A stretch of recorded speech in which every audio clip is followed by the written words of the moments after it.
You know, one of the things I've always wanted to do was to take my drone up and check out one of the wind turbines. So it just happens to be that I'm coming up to a wind turbine farm. I'm going to pull over, grab the drone. We're going to take it up and check it out.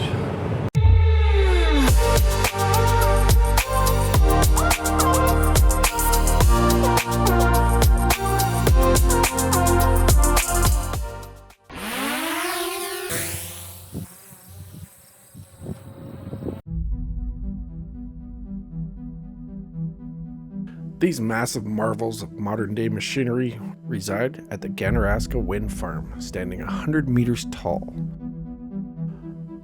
The blade diameter, from one end of the blade to the other, is 92.5 meters or 303 feet. Built in 2016, this wind farm has 9 turbines to produce 17.6 megawatts and is located in the town of Orono, Ontario. The original plans for this farm contained more turbines, but it was decided to install larger turbines so there would be less of them, which would make sense seeing as there would be a reduction of construction and maintenance costs.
In April of 2010, the project was awarded a 20-year term power purchase agreement.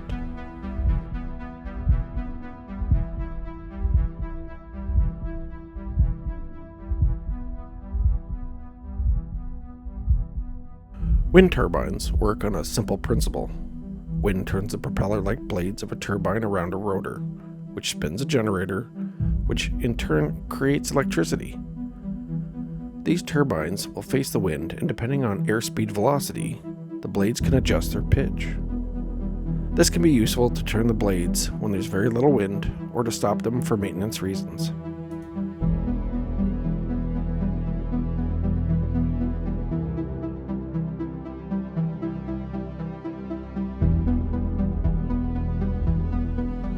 The main shaft contains 4 tubes connected on top of one another. The nacelle sits at the top of the tower and contains the gearbox, generator, and a brake.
base of each turbine you can see a transformer, which will receive electricity at one voltage and either increase or decrease the voltage to deliver it as needed to the power grid. This particular wind farm is expected to provide power to 4,500 homes through the Hydro One grid. Wind is a form of solar energy caused by a combination of three concurrent events: the sun unevenly heating the atmosphere, irregularities of the Earth's surface, and the rotation of the Earth itself. When wind flows across a blade, the air pressure on one side of the blade decreases. The difference in air pressure across the two sides of the blade creates both lift and drag. The force of the lift is stronger than the drag, and this causes the rotor to spin. The rotor connects to the generator, either directly if it's a direct drive turbine, or through a shaft and a series of gears that speed up the rotation and allow for physically smaller generators.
On top of the nacelle, you can see some instruments. There's a wind vane that measures wind direction and communicates with the yaw drive to orient the turbines properly with respect to the wind. There's also an anemometer, which measures wind speed and transmits the data to the controllers.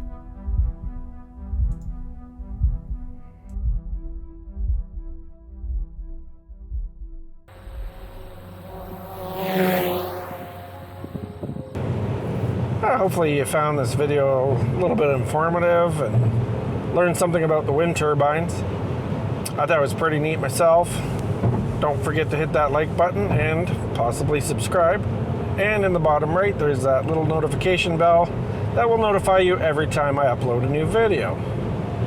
And as always, we'll catch you next time. Thanks for watching, everybody.